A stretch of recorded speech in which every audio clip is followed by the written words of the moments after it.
Here is a compilation of my battles in the Colosseum as a gladiator for your entertainment, watching some of the worst stuff that television has ever produced. Whether it's a wolf pissing, whether it's a knight drinking piss, whether it's a woman in the actual real world on My Strange Addictions drinking piss, a lot of piss here, or me dressing up as a actual Teletubby, there is a good collection here of stuff for you to watch. I just have a very busy weekend, so I figured I would give you guys something to enjoy. Like, subscribe, you know the drill, and here's the compilation for you. So episode 5 of mating season actually feels like it could have a decent premise in the beginning. Like the first solid 8 minutes, I thought we were heading in the right direction. You have the majority of the plot dealing with Ray's mother coming into town, and she's just a hoe slutbag, a dirty raccoon, a dirty trash panda, but like in the literal sense, she's a very bad mother, but Ray is just in denial of his mom acting this way, so Josh, our big bear, tries to convince Ray that it's a horrible decision to let his mom anywhere near him, and at the same time, Fawn, and a lot of people pointed out that Fawn has spots on her, and that is the thing for younger deers, and they had an entire plotline where the younger deer was going for the older masculine deer, which seems a little bit pedophilic, but I don't know, maybe that's just me. So that happens, that's something to point out, but Fawn, she goes to meet her friend who is super well put together, and she's jealous of that. And that's the entire B-plot. She's jealous that her friend is cool and has a child that takes up all of her time, and Fawn is a free woman. So for the rest of the episode, she basically just goes around saying, "My tits are up! My tits are up! Oh, I'm so free with my boobs out!" That's basically all she does for an unholy amount of time, and it's not that great. So eventually, Ray's mother shows up, and she's just trashy, she's slutty. She looks like she's standing on a street corner in Las Vegas saying, "Ooh, honey, come here. I'm only charging $5 for the hour." And then you walk up, and you just have every single STD in the book. That's basically what his mom is. And his mom seems to be plotting something. She's twisting and maneuvering Ray's memories of her to seem more positive, like how she threw a Teenage Mutant Ninja Turtle birthday party, but it was actually the Yakuza Turtles coming to collect the debt money, which I thought was an interesting and fun concept, you know? I wish the show was a lot more of that, like, hey, let's parody a lot of other animals and make them silly in the forest, like Yakuza Ninja Turtles. That's fun, but no, it just gets so much worse after that. So Ray's mother, she mentions a unholy way to get anybody to fall in love with you, because Penelope the fox, she really wants these dirty, sexy foxes to be all over her. She needs that foxussy, to say the least. She wants it real bad, so she's gonna reveal the way to do this. And I had a single thought in my brain because I've seen 5 episodes of this show up to this point, and I was thinking, okay, I know what it's gonna be, but let's hope they do something a little bit tasteful. Let's hope they don't do what I'm thinking. We'll get back to that in a second. Josh, the bear, he goes back to Ray's house when Ray is out doing something, and he sees that the raccoon mother is busy stealing all the stuff and plotting with the coyote, so he confronts her, and that's when we get some of the most thrilling dialogue I've ever had in my entire life. It's so tasteful, it's so good, it genuinely makes me feel warm inside, as the raccoon mom, she doesn't want Josh to know what's going on, so she says, "Ooh, Josh, look at that thing, you've gotten so big and girthy." But you really filled out. You're so girthy. Whoa. Whoa, big and girthy, USA. Hot dog. That's something I didn't want to hear, as she then proceeds to stand up and start licking the innards of Josh's ear as he runs away screaming. Give yourself over to me. Bro, you're so skittery. Trust. That's a thrilling visual. I gotta love that. Man, I had so many people comment about how awesome and hilarious the show gets the more you watch it, and that I needed to continue the series to truly fall in love with it. Gee whiz, is it working? I'm having a wondrous time. So Josh runs away. He's trying to tell Ray about his mom. Ray doesn't listen. And then we see Penelope and Ray's mom, where Penelope is learning the ultimate tactic to sexually harass people and get them to fall in love with you instantly. And I was just thinking, just don't be what I think it is. And then Ray's mother bends over, just grabs her cheeks, just pulls them out, yanks them out, and it's just her gaping. You could probably tell where I'm gonna be going with this, to be honest. I shouldn't have talked about an ass in that kind of way. Pretty obvious why I would get banned for a week here, but you can picture what I'm talking about. I'm talking about a chocolate starfish. It's gaping right there. I'm not going to show you it in the video, but Penelope enters a trance, just a visual of pure emotion and glory as she floats towards it, putting her nose right inside of that gaping ass. And I always love it when people comment that they really like the show and find it really funny, and they just like, if you don't like it, then don't watch it. And I'm like, yeah, I mean, I'm watching it to warn other people and to suffer for people's enjoyment. That's just genuinely what it is.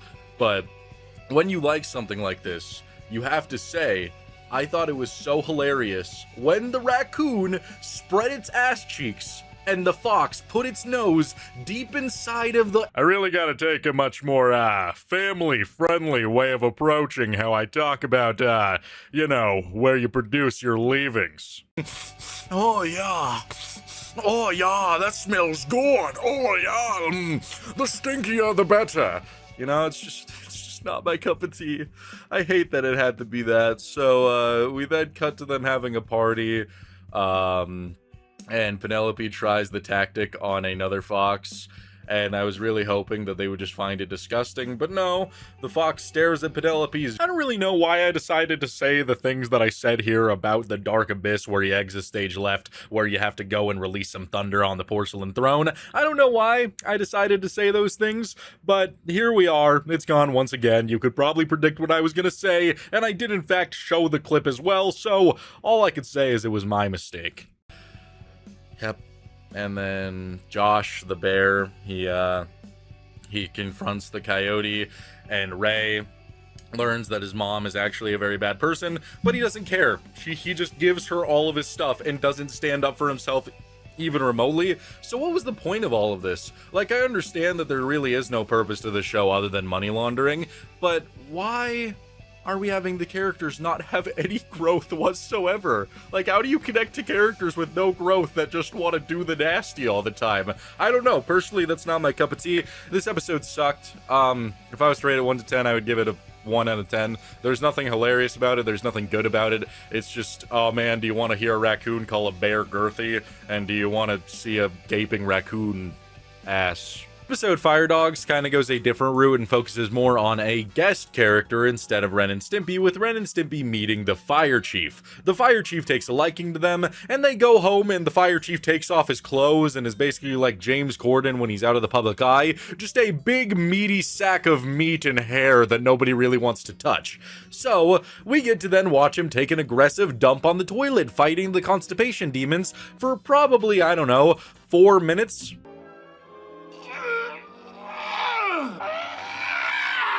It takes this guy to release that thunder, and then he wipes his jacket all over it and gives it to Stimpy to wear like a prize. So, huzzah, yippee, gee whiz, this is exactly what I needed today. Woohoo! And so, he starts crying because he's so happy he has Ren and Stimpy in his life. And he clearly has a few bit of screws loose, if you know what I mean. He is not all there. They then decide that they're going to go and get some whammin', some women. Hot dog, yippity-dee. And he just, like, walks up to a woman while he drives up to a woman and just leans over and is like, "You want this?" And she's like, "Ooh, yeah." Man, that was easy, especially for this big pile of fecal matter meat to get that woman. So, he's got a date later tonight, and the next 10 minutes I can't really talk very much about because it's completely and utterly awful, and I'm not going to show any of it on screen, but it's basically them at a restaurant dealing with a lot of problems, such as the big man eats way too much food, and he's worried he's not going to be able to find his genitals. So Ren and Stimpy have to take a little trip underneath his belly and find all of his goods for him. Let's just leave it at that.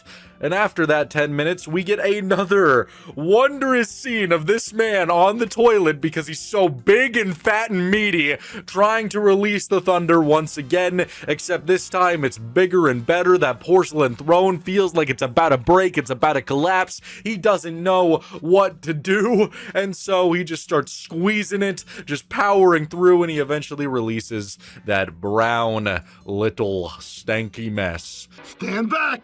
This ain't gonna be pretty!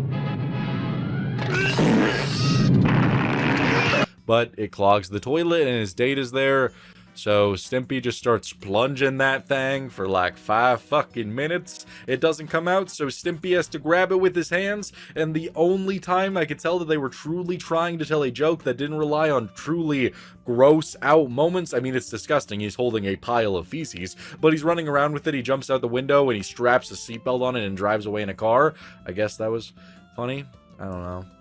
And then the fire chief's date shows up, and we get a beautiful, luscious scene that truly just nuzzled every part of my heart in the right direction, made me a better man, where he starts passionately making out with this woman.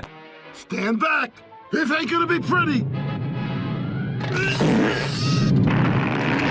And I don't know why they have to animate it in such disgusting ways, because it adds nothing to the episode. I guess it's to have that Ren and Stimpy vibe, but it truly just feels like I'm staring at something that is supposed to make me want to leave the country, go out to sea, and just, you know, attach some good old-fashioned cinder blocks to my feet and float down to a better world, because I don't like it. So the woman and him are done, and then they all go to bed, that being Ren and Stimpy and the fire chief. They're all sleeping together, and we get the Ren and Stimpy wake up meme. I didn't even know that this was in this episode. I couldn't put 2 and 2 together that this was the same guy, but just that one frame where he wakes up and starts having a psychotic breakdown. Pussy, human with it. I guess on the bright side, it's good to know where this meme originated from and why it's happening. He thinks that there's bugs crawling all over his body, and so he starts trying to brutally slaughter Ren and Stimpy, and I guess it's fine. It's not great, but it's not that bad, I guess. And then Ren and Stimpy are feeling defeated at the end of the episode, and that's pretty much it. Yeah. I'd give this one a 2 out of 10 because I did enjoy some of the Fire Chief's character, but the majority of the episode is literally him sitting on the toilet screaming in agony, so I really can't rank it any higher, can I? I just didn't think it could get any worse. I didn't think it could progress this far. So many choices have led me to this moment. I mean, the decision to even make this video led me to this moment, and I chose this episode thinking it can't possibly be that bad. The piss drinker. Her name is Carrie, and there's nothing worse than going into any form of media and the first thing you hear is, I drink my piss like I'm in a beer drinking contest. I drink it like I'm in a beer drinking contest. Sometimes tastes maybe a little lemony. And there's just immediately so many red flags with saying something like that. How is anybody around you okay with this? She has 3 daughters and not a man in sight. I don't know if that guy passed away or if just the idea of his wife just starting to guzzle that down just got a little bit too much to handle. I don't know. You know, till death do us part or until you start drinking piss, really. It's just baffling as she's just saying things like, if I quit drinking the piss, I will die. What? Why would you die from drinking urine? It has toxins in it. It smells like asparagus. You don't want that stuff inside of you. And why is it always yellow? It just implies that she doesn't drink water anymore. She only drinks piss, which it's so weird, man. It's so weird. They even have the audacity to show so many different scenes of her drinking the pee, where she's, you know, has it just in her hand and she's like, oh yes, it tastes like champagne. Oh, is that a hint of lemon? What are you talking about? I feel like it's that South Park episode where they're at the pee land. Oh, you must drink the pee, Kyle. What? Why? And then Kyle struggles to drink it because piss does not taste good. Ugh. Come on, you have to drink all of the pee. You can do it, Cat! Watching this episode, it kind of makes me feel like, I don't know, who's a really important celebrity in life? A Cat in the Hat? I feel like the Cat in the Hat when the kids are screaming at him, Cat, your tail! What about it? Oh, it appears I've chopped it off. Cat, your tail. What about it? Oh, I see. I've chopped it off. And then he starts cursing. That's what it feels like to just have your entire body just in pain, seething as you watch this woman just guzzle down a large amount of liquid that should never really enter your body. Apparently, she had cancer, and the episode mentions how she got 16 of her lymph nodes removed to get rid of the cancer. So, she was feeling better, most likely from the surgery, and in that time, because she's in remission, she decides, yes, oh my god, I'm in heaven, this is fucking delicious, oh, I'm gonna feel so much better, and it could have stopped there, it really could. Like, in all honesty, if she was just drinking her pee, you know, I don't think I'd ever talk to that person, but, you know, I could look past it. I could be like, yeah, you're a pee drinker, but at least you're not doing anything that freaky other than guzzling down your leavings. No, that isn't the worst of it, because it then shows her bath time and brushing her teeth, where she dips her toothbrush into the pee and starts brushing her teeth with it. She uses it as cologne. She uses it as moisturizer. She bathes in it. She puts it on her eyeballs. Why would you ever even consider that? It's not like, I mean, I guess technically I do, but it's not like I seek to just put water onto my eye. I don't take Cetaphil because it's moisturizing and put it on my eyeball. How would you even get this far? I don't understand. It's just so weird. And then she has 3 kids. She has 3 daughters who just seem to be like semi-okay with it. They're just saying things like, you know, I don't think it's really normal for her to be drinking her pee. Like, I'm worried about her health. Really? If this was my own mother, if my mother just randomly decided to start drinking pee and would get upset anytime I would bring it up as a problem, I would probably get into a screaming match. I would not respect my elders at that point. You are drinking piss. I don't feel like this should be a bigger, deeper conversation than it is. I don't feel like there should be any inkling of me being in the wrong for pointing out your dirty piss drinking. And like, the daughters do not take it, like, well enough. Like, especially when you're putting into, like, words that she's rubbing it all over the body. Like, I wouldn't even see my mother anymore. Like, I go over there, I just, oh, and I just have to run away. It's like when SpongeBob, like, eats that rancid sundae. That was a delicious sundae. Ah! And everybody in town is running away from him, and Patrick's holding it up. Like, look at it. Look at it. You look at it.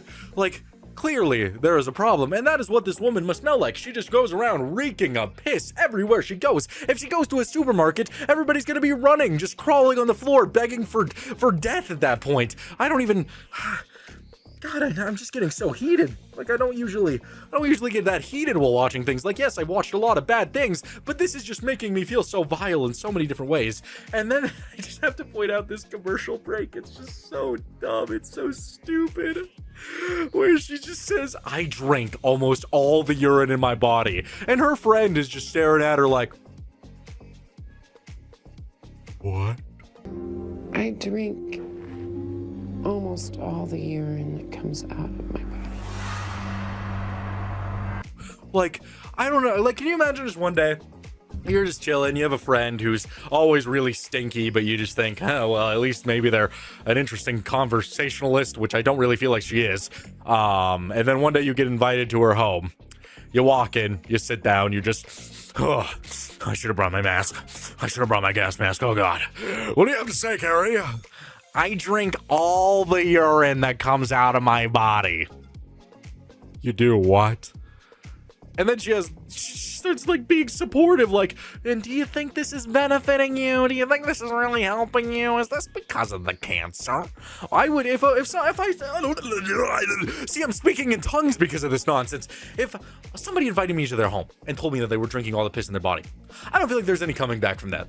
I really don't. Raid is going to be from a series that usually makes me go, ah! But in this case, I feel like a sea urchin at the bottom of the sea, just lonely floating adrift and just wishing that I had more in life. And that episode is from SpongeBob SquarePants, Ink Lemonade. Now, a lot of people would probably say that A Pal for Gary should be the episode here because a lot of people don't like the way SpongeBob acts in that episode, but Ink Lemonade is just outright disgusting and it hurts my soul. It makes me feel like less of a child in a way, because anytime I think about SpongeBob, I think about seasons 1 through 3, which I genuinely consider to be one of the greatest cartoons cartoons ever made. All of the jokes were witty, they were intelligent, everything was timed well, and the characters all meshed well to create the perfect show. And then you have Ink Lemonade, which truly highlights the downfall of SpongeBob in every conceivable way. The episode opens with Patrick, our main man, going, "Lemonade! Lemonade!" getting us really excited for him to sell some lemonade.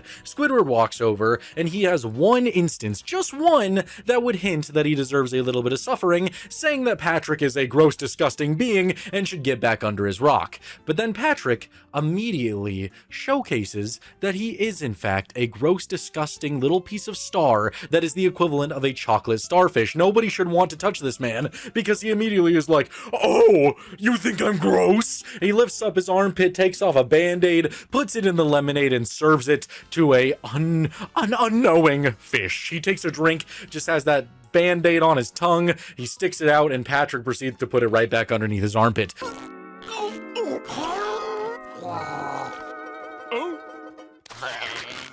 It's outright disgusting.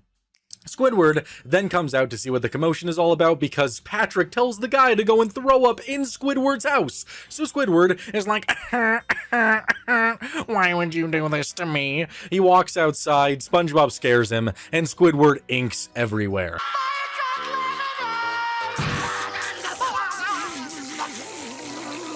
That is not a sentence that I like to say. I don't like to say that Squidward inked. There's something inherently wrong about that, especially because when I was a kid, Squidward was not inking. He would get terrified, but I would never have to watch him produce a black sludge, but now apparently he can do that? Okay. So Squidward produces this gross black sludge, and Patrick starts force-feeding it to people, making everybody love it, and they all want some more of that ink lemonade. So Patrick starts tormenting Squidward in horrible, atrocious ways that actually make me angry. I don't know what it is about watching Squidward suffer when he doesn't deserve it, but it just boils my blood in a way that makes me want to rip out Patrick's trachea and just laugh over his body as I dance on his grave. He starts off by ripping off his own skin and then making Squidward ink all over him and selling that yummy black liquid. He then puts a spider in Squidward's house, and Squidward just starts inking everywhere, ink all over the place, ink here, ink there. I hate spiders!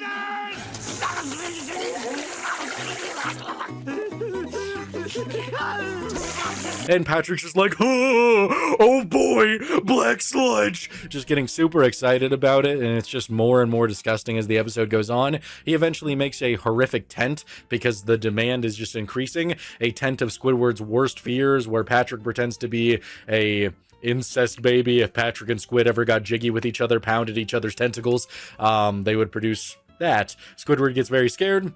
Squidward sees himself in the future if he was to work at the Krusty Krab for 50 more years, and he inks all over the place. And then what just ruins it even more is the fact that there's not really a negative ending for Patrick here, where Patrick has to suffer for all the pain he's caused to Squidward. Squidward realizes that everybody is buying his yummy sludge, and just like any man would if they found out that their leavings were being sold, he starts milking himself, basically trying to get himself to produce that sludge. He ends up getting scared and just inks all over everybody. Isn't that just a weird sentence to say out loud? He inks a little here, a little there, all over everybody, and then everybody's just covered in Squidward's entrails, and they don't like it anymore. And then SpongeBob and Patrick end the episode scaring Squidward once again, never getting any repercussions for what they've done, and I feel like that's what's missing. I feel like if there was ever a case in a SpongeBob episode where SpongeBob was messing with Squidward in the past, it was usually because Squidward was a dick and at least somewhat deserved it, and if Squidward was rude, SpongeBob would match that rudeness, not always on purpose, but it would just happen. Here, it's just Squidward suffering for no apparent reason, other than the fact that he could produce a black sludge that people inherently find, oh so delicious, and that just rubs my tail feathers the wrong way. It truly is the epitome of everything I hate about SpongeBob now. And I don't like rocket monkeys. I made one video on rocket monkeys, and it's just something for brain-rotted Neanderthals. If you genuinely sat down your toddler to watch this show, he would at first be all like, "Ooh, rocket monkeys, I'm so excited!" And then you'd come back over to him and he'd be like, "Oh, because his brain was just fried into oblivion and there's nothing left. The episodes that I have to take a look at were surprisingly rated the highest in the series, and I was looking, just scouring the internet for what people thought about these before I, had to get into them to see what they were all about, and all the comments were like, this is life-changing, this made me feel so amazed, this was everything I could ever need, which led me to believe that you were about to make me suffer more than I ever could think possible, because the only reason people are saying this is really good is because it's really bad. I just have a feeling. And watching the episode Best Enemies to start off with was definitely an experience, to say the least. The episode opens with the Rocket Monkeys watching this show about this superhero and the villain quits, so they're really upset, and then it shows them eating spaghetti, and it also doesn't help that the voice acting in the show, it sucks. There's wanting to be over the top and make your character interesting, but then you have your character sounding like, oh yeah, look at this cold spaghetti, oh yeah, let's eat it, yeah, and then he just shoves spaghetti down his gullet, and it just pierces every single bit of his chin because they're eating dried pasta. Spaghetti is done to perfection. And I don't care. I don't find it funny. I don't like it. And it just upsets me a little bit. It just rubs me the wrong way to watch spaghetti pierce a young monkey's temple a little bit. So then they have the superhero showing up at their spaceship. He's all washed up. He's sad. He doesn't have anybody to jork his hog anymore because the villain quit. So we see that our little rocket monkeys, they want to be villains. And how do they decide to showcase this to all the children watching? I guarantee you there was at least one kid who watched this and immediately started twerking and throwing ass on a cat. Because that's what happens. It all starts off with one of the monkeys going like, oh yeah, I'm gonna piss with the toilet seat up. He walks over to the toilet, just starts pissing everywhere. Look at me. So there was a parent, at least somewhere in the world, who just watched his toddler just mindlessly, just not even thinking, drool coming down from his mouth, walk over to the bathroom and just start unleashing a yellow tsunami everywhere, saying, I'm doing it for the Poo Poo Test. That's what I imagine, at least, and that makes me uncomfortable. So that happens. He pisses everywhere. Wonderful. And then it's like one of the Rocket Monkeys got taken over by Shane Dawson and just wanted to do horrible, atrocious things to a little kitty cat, because he's like, oh yeah, you know what's villainous? Oh, I'm gonna rub my ass all over the kitty cat, yeah! Putting the cat backward. And he just starts like throwing major ass on this cat as it's begging and screaming to get away, as his ass is just rubbing up and down him. Why was that necessary to twerk his thang all over the cat? I really can't think why that would be important. I didn't like that one bit, so then they start coming up with villain names, and one of the Rocket Monkeys grabs some feces, some good old-fashioned fecal matter, puts it on his dome, and just has shit sitting up there for a solid frame. That was beautiful. That made me want to get up and clap, slap my knee, and say everything's gonna be alright. I'm Lord Hoopsicle. And I'm starting to understand why everybody's commenting how life-changing this episode is, how it just shaped their entire view on the world, because it's starting to feel so warm and comforting. Instead of watching something really good like Breaking Bad, why not just watch Rocket Monkeys? I'm not in danger, Skylar. I am the Poo Poo Test. You know, like that's what I need a little bit more in my life. So we then proceed to have one of the Rocket Monkeys showcasing once again how evil he is.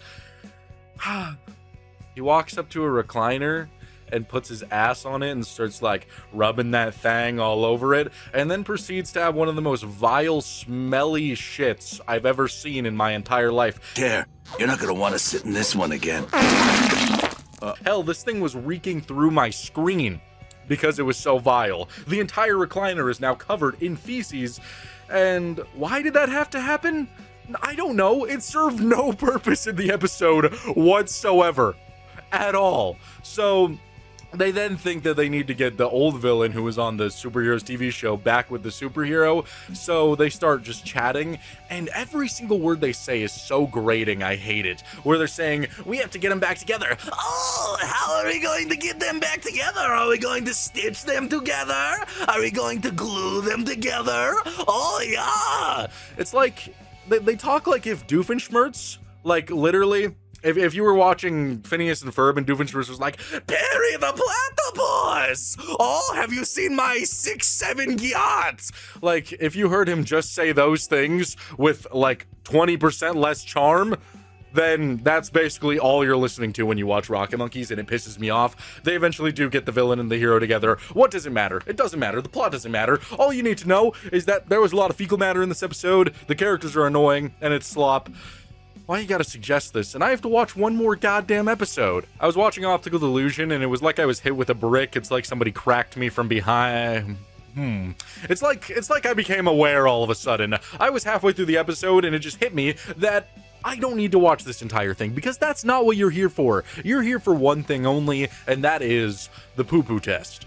And I've heard of the Poo Poo Test. I talked about it in the episode I was just discussing, the Poo Poo Test. And that is because when I made my initial video on Rocket Monkeys, that was like 90% of the comments were people just saying Poo Poo Test. And I didn't know about the meme, and I had never actually seen this scene. I just thought it was because the Rocket Monkeys like poop that people said that. But no, there's an actual scene all about Poo Poo Tests. And it's not that grandiose, I gotta tell you. It's one of the Rocket Monkeys being like, oh, what if I get my teeth like this? And then he turns into a caterpillar and whatnot. And in between every suggestion that Rocket Monkey gives, the other one says, Poo Poo Test. The most waffles test? Poo poo test. Who has the most teeth test? Poo poo test. Poo Poo Test. And then it just keeps cutting to scenes where either his pants are full of feces. Poo poo test. Most face test? Poo poo test. It cuts back to the other monkey, we cut back to him, and he's just holding feces. I'm starting to think that somebody has a little bit of fetish of poop.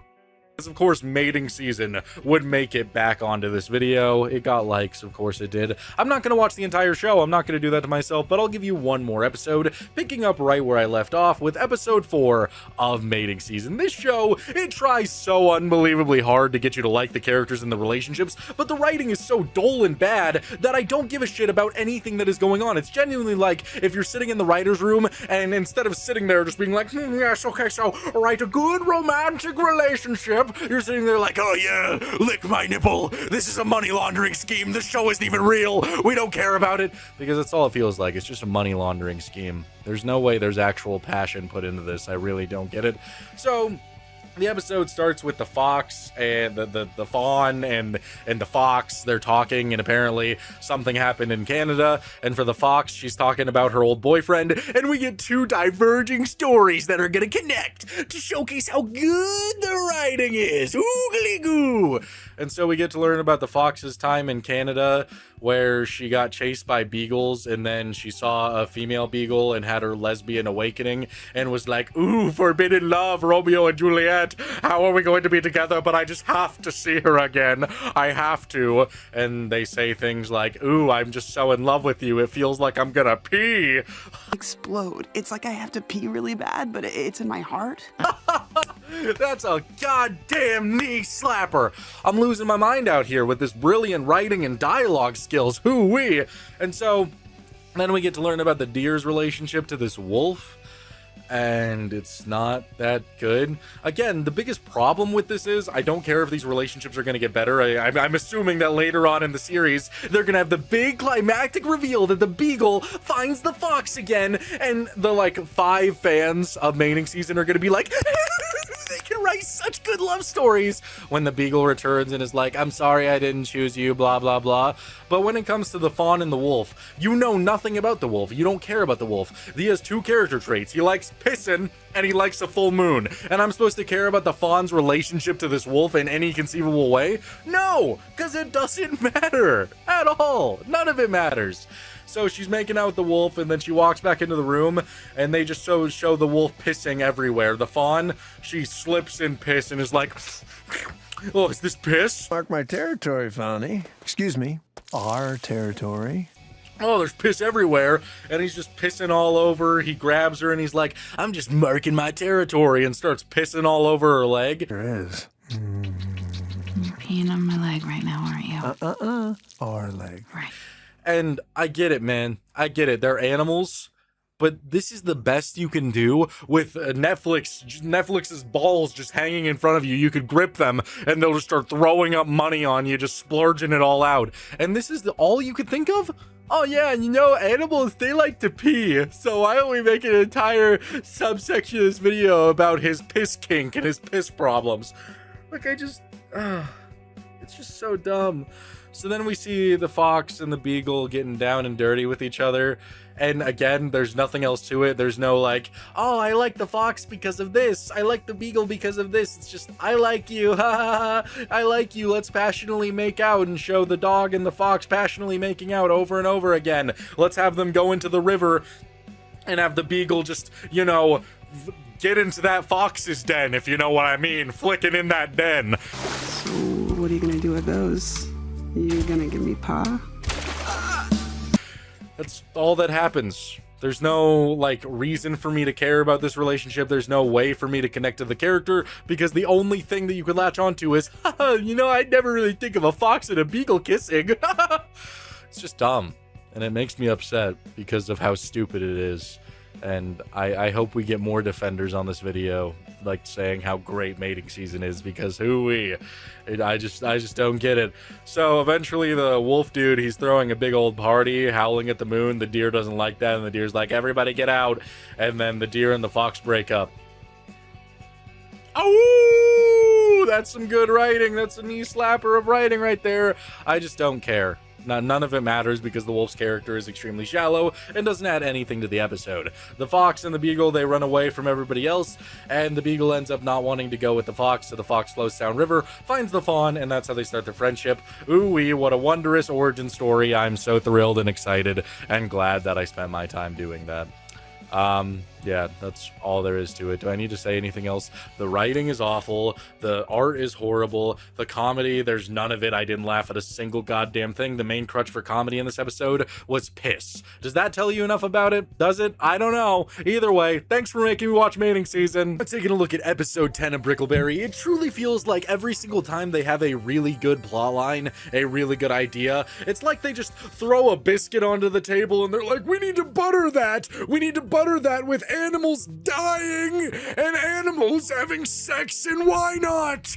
Let's get even dirtier with it. Let's have a pulsating anus. Yes! It's so weird, dude. It's so weird that somebody has to sit there and draw that. Like, it's one thing if you're watching a nature documentary, I don't know, Snoop Dogg's narrating and he's like, oh man, those lizards are getting it on. Man, I'm gonna smoke some weed. Well, those lizards have sex. But they're actually just like subconsciously choosing that. It's not like Snoop Dogg is sitting there like, all right, guys, I'm gonna draw a pulsating anus of a moose. Isn't that great? Like, it's just so weird. The episode opens with baby Malloy, and we get a deeper look into how Steve killed Malloy's parents, and that's the main, like, focal point of the episode. It's focusing on Steve's guilt and Malloy getting abducted by animals out in the forest that want to help him inflict his revenge. But you know, like, for every good thing they do, like, that's a great concept. Like, I would love to explore that if they did it a little bit more serious, but they do things like, oh, Malloy, how you want to see how we live as animals? Well, we have doctors, the best you could buy. And it's a duck going around, like, saying who needs a lick from a dog or a wolf to get better.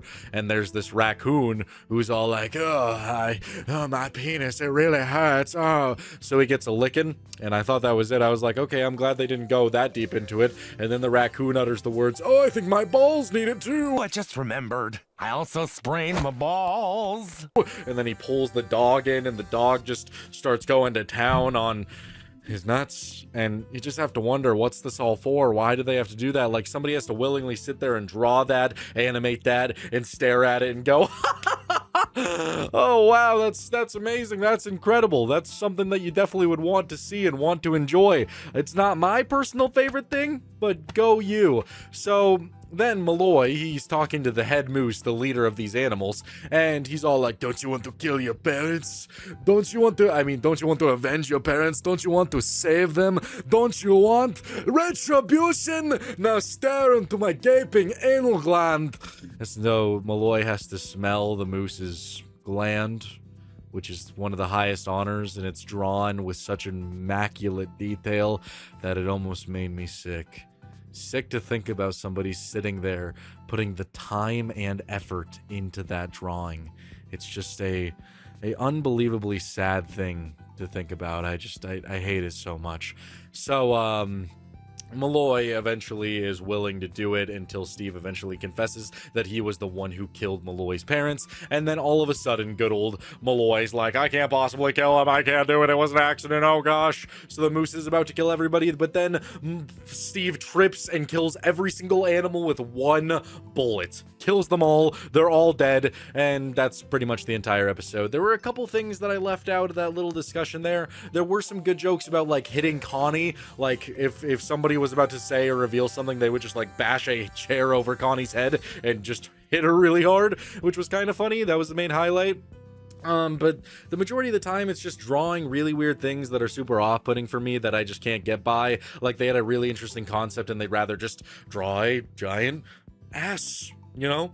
A giant high detailed ass. It's just weird. And then they also make jokes like somebody will, like Connie will walk up and be like, oh my gosh, are you Khloe Kardashian? You look even better in real life. And she's like talking to the moose, for example, and that's really low-hanging comedy. Like that's the equivalent of if your favorite YouTuber kept making fun of Lizzo and Amy Schumer in every single video. Like it's low-hanging fruit. It doesn't take a lot of effort to set up and it's not ultimately that great, you know, but maybe you'll get a bit of a chuckle at it, especially if it's your favorite YouTuber. Either way, this episode was pretty sloppy, didn't like it. A great concept just ruined by really odd desires by the creators that I swear at this point they're into some freaky freak stuff. So if I was to rate this episode 1 through 10, I would probably give it a solid 3. Sounds about right. Next episode that I took a look at was the dolphin episode, and my god, I would not be surprised if the show was secretly a satanic cult trying to lure children in and secretly rot their brains so that by the time they grow old, all they can think about is Teletubbies and their fat, beautiful asses and how big they are and how they love to say hello and they start praising the sun and they stare at it and they go blind because they're hoping that a little toddler baby face will appear into it and just tell you the secrets of the Teletubby universe. I wouldn't be surprised if that was the case because, oh my god, watching this is just pure slop. I cannot fathom a single child, a single baby watching this and coming out of it even remotely more intelligent. It bothers me down to my core, the things that they decide to do. The things that I've noticed so far is that the beginning of the episode is always the same intro, the Tubbies always go and do the same thing, and then they have 15 seconds where they run around doing something silly, and then the windmill of godly power, the satanic windmill, starts tweaking a little bit, so they all run outside because it means it's time to peer into children's lives because they're freaky like that, and they need to see what's going on with them kids. So they get out there, and it's the same sequence as the last episode. It looks like they're all gonna start, like, touching each other aggressively. That doesn't happen. And this time, they pick the green Teletubby to peer into his chest and see what's going on with the kids inside of him. Isn't that a weird sentence? Isn't that a little bit weird to say out loud? So, it's these kids going on a dolphin trip, going on a expedition to go and see some dolphins. And it's cool. I mean, who doesn't like some dolphins? You know, the dolphins are swimming about, swimming a little bit here, swimming a little bit there, jumping out of the water here, you know, just having a good old dolphin time. And some of the shots they were getting were actually really impressive. Like, if I was watching this back when it came out, and it was probably a very long time when this came out, I would be mesmerized, especially if I was a little brain-rotted thing sitting on the floor. I would be like, dolphin!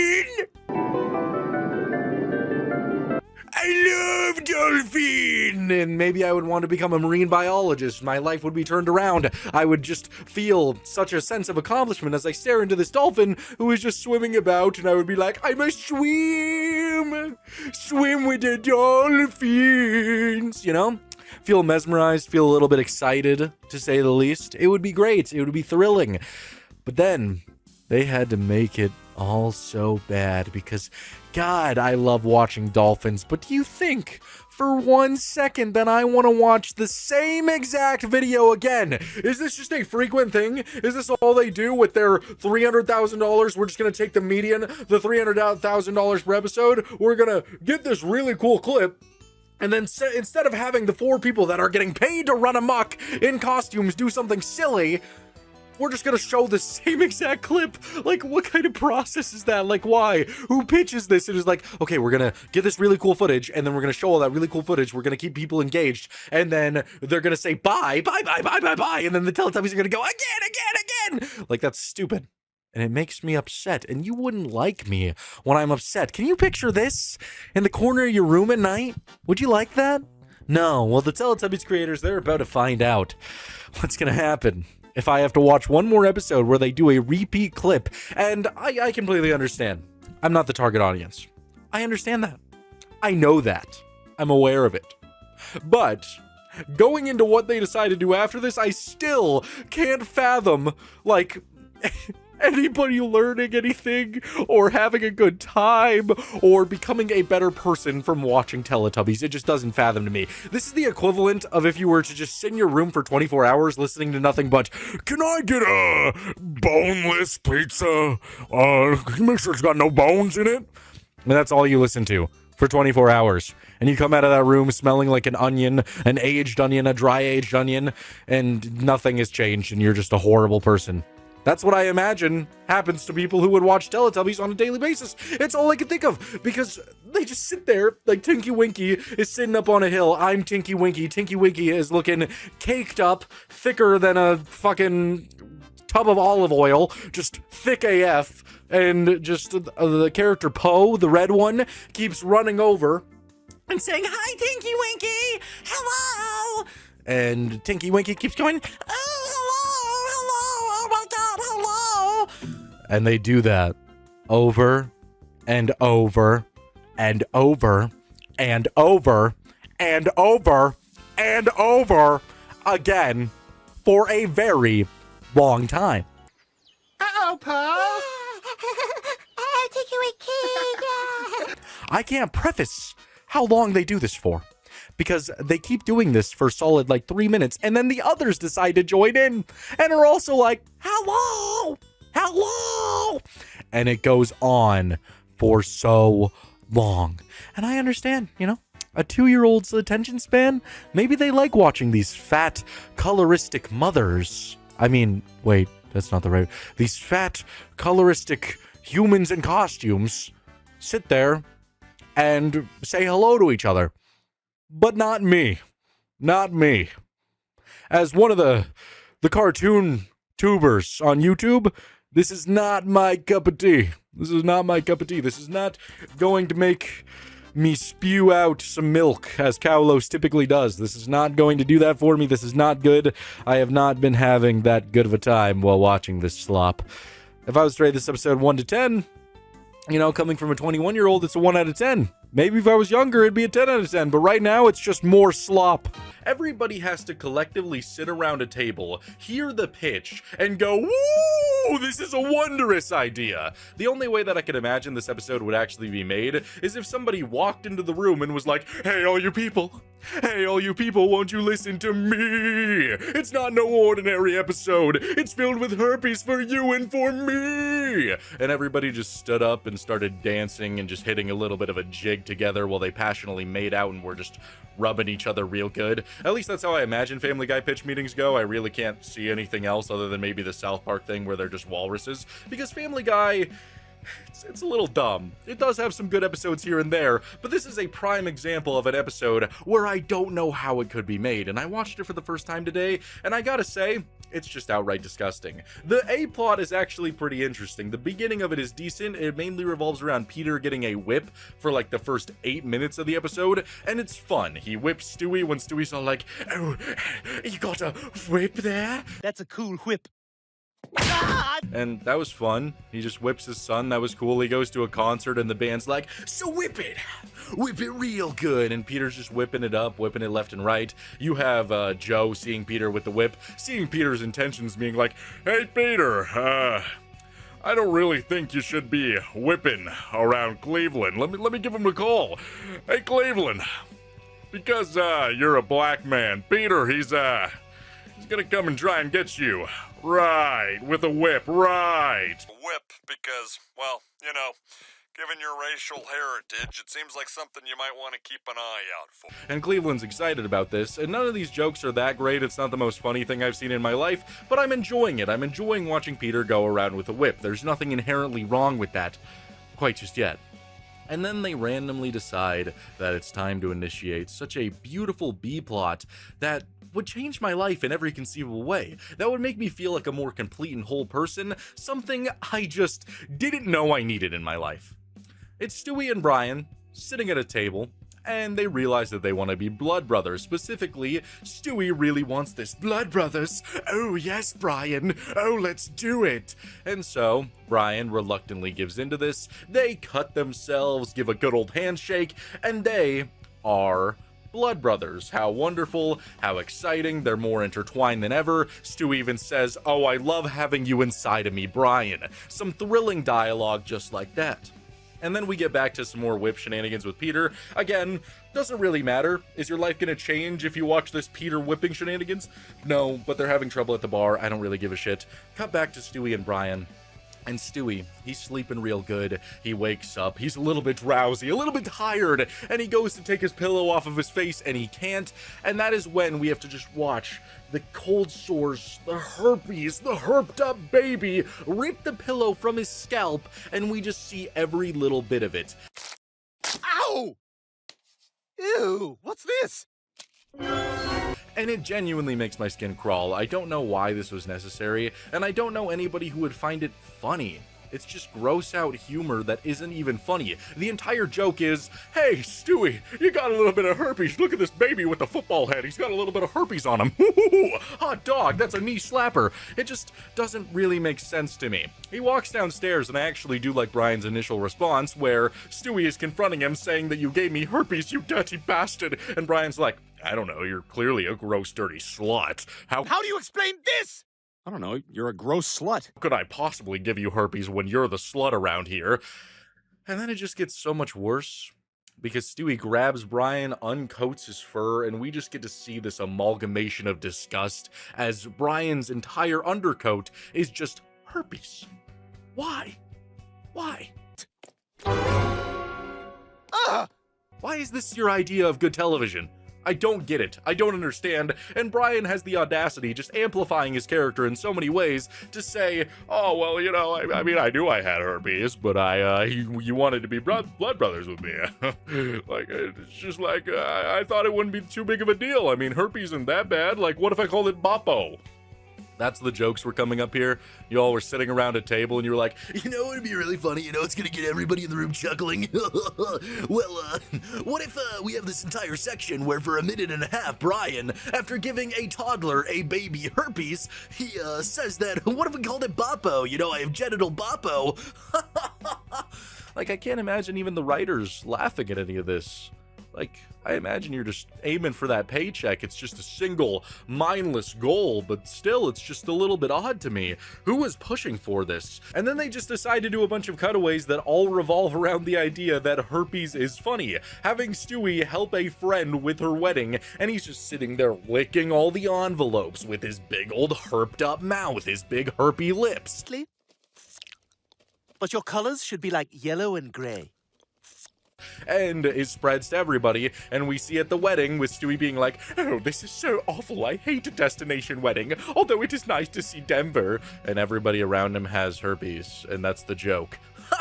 Wow, I'm chuckling, I'm laughing, I'm dying, staring at my television with tears rolling down my face because of how funny it is. And then we see Stewie go to school.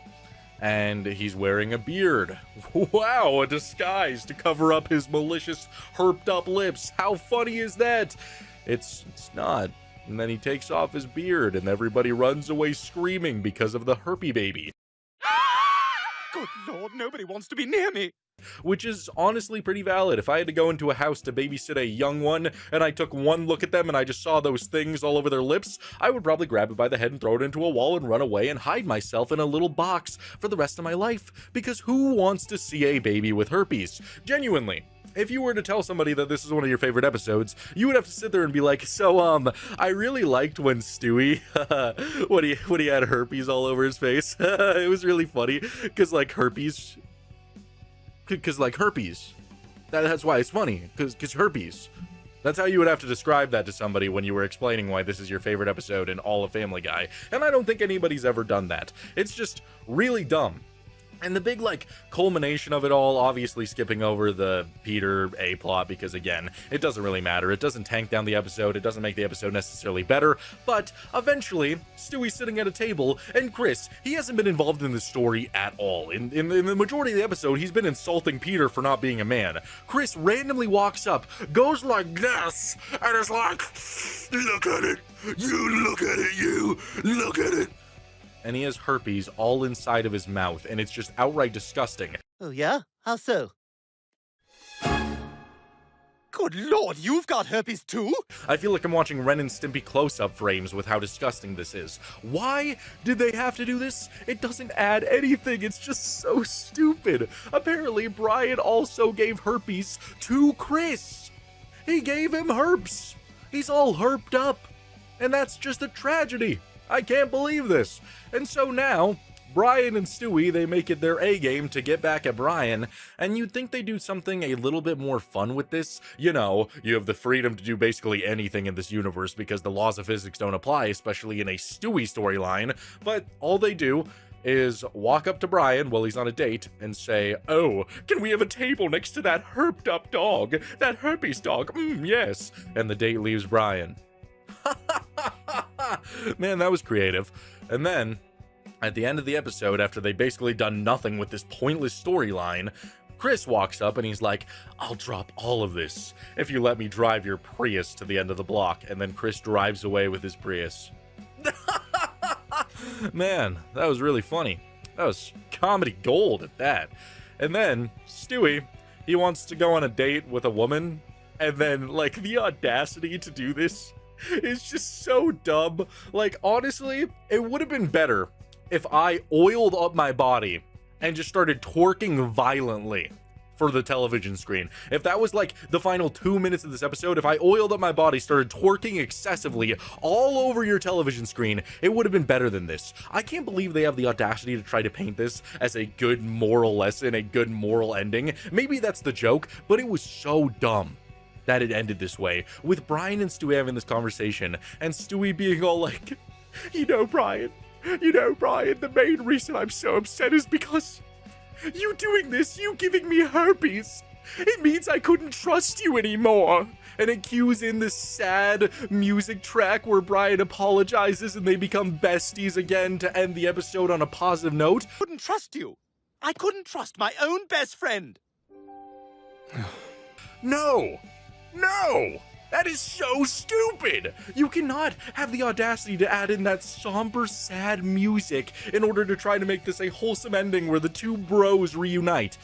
The dude knowingly gave herpes to a baby.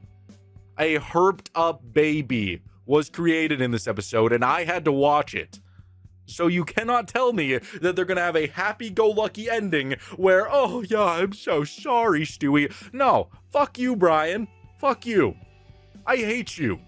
I hate this episode. It's so dumb. One of the stupidest endings ever. This is why I stand by the entire idea that if you wanted good television, just watch me throw it back, oiled up, instead of watching a Herpy the Love Sore. Now, will I ever be throwing it back oiled up on the internet? No, I will not. But it would still be better than this. It just is a tragedy that this was ever even made, and I absolutely despise it in every way. Taking a look at Saving Bikini Bottom, the Sandy Cheeks movie, and typically I like to go through the entire plot of the movie just because I think it's fun to tackle every single situation and my thoughts on the movie as a whole. But with this, it doesn't even fucking deserve that. This is a disgrace to SpongeBob. One of the things that I hate about modern SpongeBob is it more caters to a younger audience, which is okay. I mean, I get it, you're just trying to make money, you're not trying to have all of your writers work day and night to create some actual good comedy. But the first few seasons of SpongeBob were genuinely hilarious, and the jokes were designed to make anybody, a 4-year-old or an 85-year-old, laugh. That's why I love those OG seasons so much. It is just very comedic. And the later seasons, they don't really do that. They cater to a much younger audience, and that is what this film tends to do, but with genuinely no saving grace, a horrible plot, horrible animation. I don't know why we're focusing on CGI for every single movie, when the first movie did hand-drawn animation with them going out of the water, and did it perfectly. It bled in so well, and SpongeBob and Patrick look natural somehow, walking around normal humans. But here, everything is just at its absolute worst, especially Sandy. Sandy looks like a pile of dog shit. Oh, and not to mention, SpongeBob in this movie, when they go to the surface, he gives a big old sniff and inhale of some good old-fashioned feces, which just sums up this movie so unbelievably well. Stride is about 4 inches. Wow, Texas sure is magical. The plot is all over the place. It's boring. Sandy just isn't a good character to run this entire movie, or at least the way they write her, with us meeting Sandy Cheeks' family and Sandy being, oh shucks, should I go back to the circus or should I focus on that there science? With Bikini Bottom being stolen and SpongeBob and Sandy have to go and try to save it, and they do a lot of stuff in Texas. They fight rattlesnakes, they go to a water park, they run away from a pug, which was actually quite enjoyable. I like them running away from the pug. That was some great scenes, but ultimately the majority of this movie is just not worth talking about. And then we get to the villain. The villain is absolutely disgusting. I don't know who greenlit this. I don't know who wanted this. I think the villain's name is Sue. I don't know. I couldn't really pay attention because every time she was on screen I was basically gagging. Her introduction scene, she has this little song and she's walking over, and then there's this like horribly animated CGI fish, genuinely one of the worst looking things I've seen come out of this franchise. It looks atrocious, and she walks up to this fish who doesn't appear to be like fully sentient like other creatures, and just passionately starts kissing it and making out.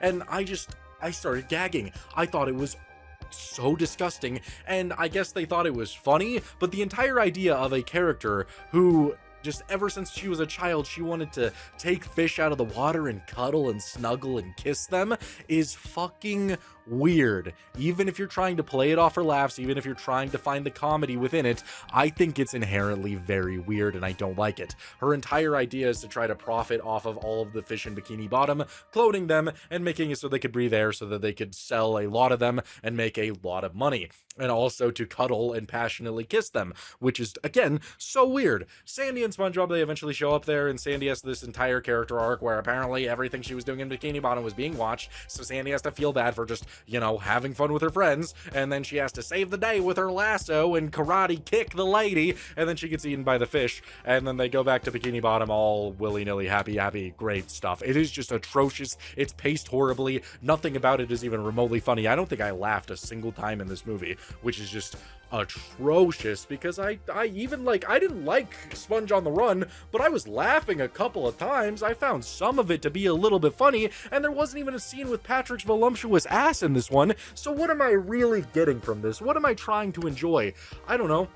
Horrible animation, horrible comedy, a horrible cuddly kissing fish story, and it is just so bad. So yeah, I don't even want to talk about this one anymore. This is definitely the worst one probably in the franchise. If they're somehow able to top this with the next movies that I watch, I will be so baffled. This movie is genuinely a 1 out of 10 for me, which is crazy to say. First episode I took a look at was the first episode of the series, and that is Where the Hell is Brent? And I think the show is linear, like it's all building to something, but I don't know, I don't really care, because this show honestly sucks already. Just 1 episode in, I could already get the big picture of the comedy. It's basically the equivalent of if I went to a comedy club and I'm just glazing myself. I'm like, everybody let me jork your pork. You're about to laugh more than you've ever laughed before. And I walk up to the stage, I look everybody dead in the eyes, and I'm like, I just had sex with a field mouse. Yeah, use that tiny thing up. I used my tears as lubricant.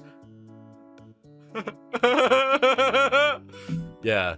And then everybody started booing me, throwing tomatoes on stage. They put me in the guillotine and chopped my head off. That's what I would be expecting. But man, the writers seem to just love comedy like that, where it's just cursing for the sake of cursing while also trying to be empowering to women, but also throwing in just constant sex joke after sex joke after sex joke in just the most abhorrent ways that it's not very funny.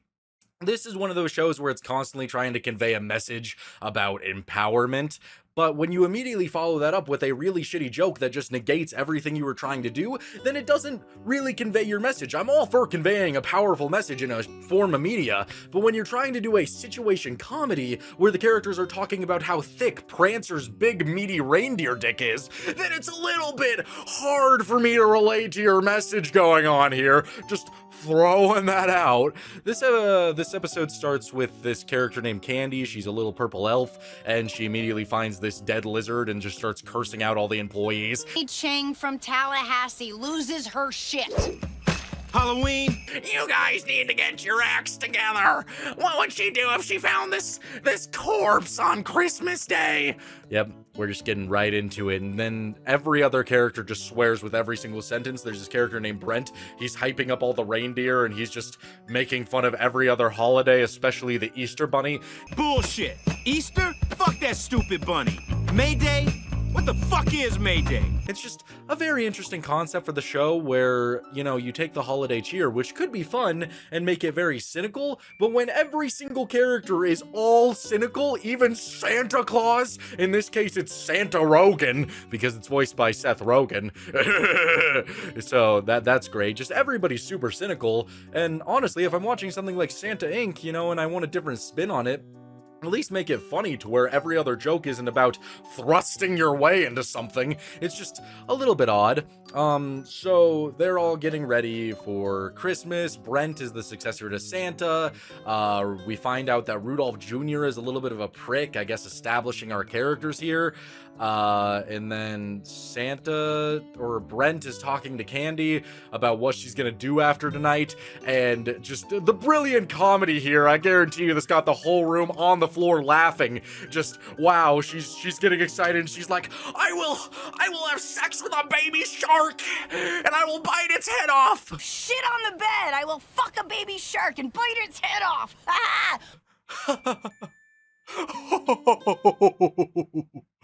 Wow, that was thrilling comedy. Man, 30 writers in a room, you know, you got this really cool concept, and then you just have to make all your characters say shock value stuff, where it honestly feels like it's gonna be a cutaway gag, but then nothing happens, so it's just a void after everything they say, and I feel like it's supposed to be like that shocking comedy, but nobody reacts to anything, like, weird. Like, it doesn't have that, like, Office charm where Michael would say something super racist or something, and then everybody just stares at him like,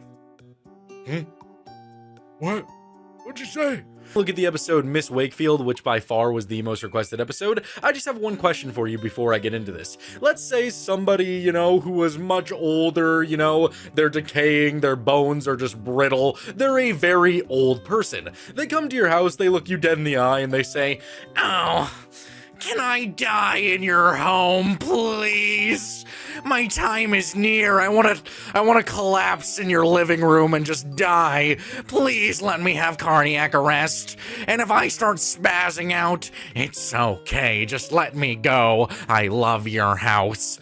What would you say? How would you feel about that? Would you be okay with that? No, you probably wouldn't, unless you're a little bit freaky and you like the thought of old people dying on your living room. It's just like cathartic for you. You're just like, oh yes, this is exactly what I needed to bust. They're dying. Yeah, because you're weird. I don't know. I feel like the majority of people would not be okay with a old person just dying on their living room floor. I feel like that would be a little bit odd. So going into this episode, to watch all of the characters turn on Hank because he doesn't want a person to die in his house just feels so odd. This episode opens with them just talking about Christmas. Hank is all like, God damn it, Bobby, mistletoe is banned this year because of what happened last year. Peppermint schnapps makes me sloppy. I have to wonder what happened last Christmas to ban mistletoe. Bill was probably getting a little bit too handsy. And by the way, if I say, God damn it, it's just my vocal stim to trigger the Hank Hill voice. It's not the best Hank Hill impression,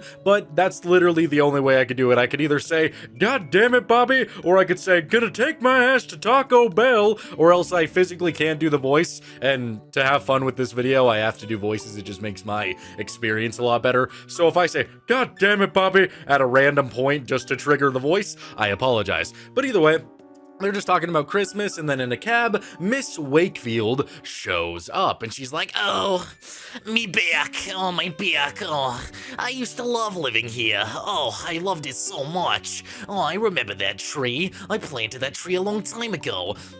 Oh my god, that was a rough voice. Oh my god. The Miss Wakefield impression is killing me.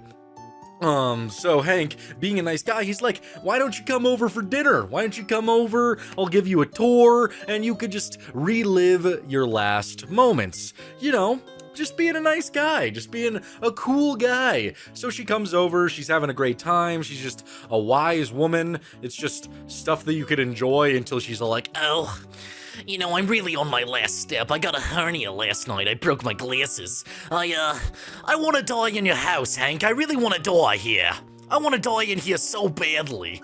she wants to die in Hank's house, which is a pretty irrational request. I mean, I understand wanting to die where you have so many good memories, but when there's a family living there, they have a young child, maybe you should just cut your losses and go to a nice meadow and just smell some flowers and just be like, this is exactly what I needed to die because my life is ending. You know, you could just do that instead of try to traumatize a family. And just everybody starts getting so weird with it. Like, she starts trying to fight her way in a lot, and then she's just begging for it, and Hank's all like, all right, Bobby, just watch the house while we're gone, and just make sure that woman doesn't try to get in here. And while Bobby is alone, she starts scratching on the window, crawling through the door, just going all the way around the house, just harassing everybody. Make sure the elves take plenty of pictures. Let me in, Bobby. I have a peppermint. And then Hank just gets a phone call. She's trying to get in the house, Dad. Help me, Dad. She's touching my purse. I don't know you. It's just crazy what this old woman is willing to do just to try to die there. So Hank reasonably calls the police. It's not even rational to do that. Just like, there's a crazed old woman trying to get into my house. Police, please take her away. Don't arrest her. Just get rid of her. Come on, guys. Come on. Do something for me. Do something for me. Right? So the police get there, and he's just like, God damn it, Bobby. Look, officers, there she is. She's trying to break into my house and die. Please, get rid of her. You want us to get rid of the old lady? What's wrong with you? You want us to do something to her? And then she gets in the cop car and they're like, you didn't do anything wrong, ma'am. You could at least say, hey, maybe don't try and die in this guy's house. That's not very good. You know? Just a little thought there that maybe you should be a part of the community and tell this old woman not to die in Hank's house. And so literally everybody, all the neighbors also turn on Hank because they're like, why are you doing this? Why are you doing this to the old woman? Please stop. And even when I actually like this scene, it's probably the only time I really laughed in the episode. I mean, some of it's good, some of it's better than other, but I forget his neighbor's name. He's like, oh yes, you'll finally get rid of Peggy. Oh yes, you get rid of her, put her in the cop car. Oh, that's not Peggy. Stop pinching me, Ms. Wakefield. Oh, finally, Hank come to his senses and... Wait a minute, that's not Peggy. I thought that joke was really funny because he thought that Hank called the police on his wife to get rid of his wife. I thought that was really funny. Either way, it's decent so far. I'm just really not understanding of how irrational the community is towards Hank. I feel like that's what's going to be the problem with a lot of these episodes. It's just an irrational reaction to something so normal. And so they put Miss Wakefield in the police car, and you think, okay, you know, what's going to happen next? She dies. She dies at the bus stop. We even read about it in the paper. It's just like, God damn it, Bobby, she's gone. I can't believe that she's gone. I feel guilty. But we gotta try and celebrate Christmas, you know? I couldn't fulfill the final dying wish of an old woman to end her life in my home. So everybody's sad about it, and then they leave and they find her walker in the house after she's supposedly dead, so they're looking around for her, and Hank just finds her in the closet, still alive, and is like, Why won't you let me die in your house, Hank? Why? Give me peace. Why won't you let me die here, please? Like, come on, woman. You gotta understand that this just isn't gonna work out for you. So Hank drags her out while he's having a Christmas party, drags her out, and everybody's like, leave her alone, Hank. Leave her alone. She's done nothing wrong. What? Are you all fucking stupid? Y'all just snorting a little something? A little Christmas snow going up your nose? Because this is just, it makes no sense. Like, if I heard somebody say, oh, this old woman is trying to die in my house, I wouldn't be like, no, Biggie, she's old. What? So Hank, being a nice guy, now just at the his wits end, he's just like, well, god damn it, you could die here, Miss Wakefield. Go ahead and die. And then she decides not to die. And then Hank invites her to come over whenever she wants, and that's the end of the episode. It just doesn't make a lot of sense for how stupid everybody is in this episode, and it's just such an irrational form of thinking. Like, it could have worked a lot better if, I don't know, if it wasn't really any of his neighbors, you know, getting weird with it. Like, I feel like it could have been better if his neighbors were also reacting. Like, oh my god, Hank, she's on the roof! She's on the roof, Hank, get her! And like, the entire town was trying to help him deal with this old woman, but the fact that they're all just okay with her wanting to die there is a little bit odd to me.